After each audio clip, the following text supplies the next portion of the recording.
Christophe Castaner, je suis député des Alpes de Haute-Provence, où j'ai longtemps été maire de Forcalquier, une charmante sous-préfecture en haut du Luberon. Je suis président du groupe à l'Assemblée nationale de la République En Marche, ancien ministre de l'Intérieur, des fidèles d'Emmanuel Macron dans la construction d'En Marche et pour l'avoir accompagné vers l'élection présidentielle, dans la construction politique, qu'il fait qu'aujourd'hui nous sommes là tous ensemble. D'abord, c'est un des députés actifs de notre groupe. Il a été à la Commission de la Défense, il est à la Commission des Affaires sociales. Il est très dynamique sur les questions du grand âge, sur les questions de solidarité, sur les questions de lutte contre la discrimination.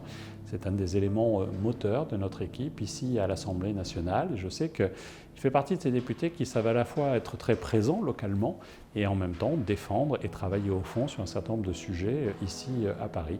C'est par nature ce que devrait faire un député. C'est un exercice qui n'est pas toujours facile de trouver cet équilibre entre la présence en circonscription et l'action au niveau national. Je crois qu'il y arrive assez bien.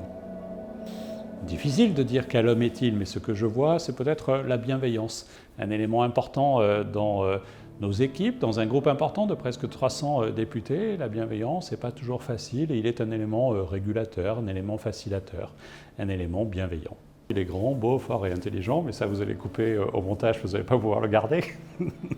Non, je n'ai pas d'anecdote, mais j'ai le souvenir d'avoir cheminé avec lui à Tours, notamment quand, alors délégué général du mouvement La République En Marche, nous avions lancé la Grande Marche pour l'Europe. Et j'ai le souvenir d'avoir, avec lui, fait du porte-à-porte dans un quartier de Tours. Et on a pu partager la surprise de celles et ceux qui, ouvrant la porte, nous voyaient arriver tous les deux.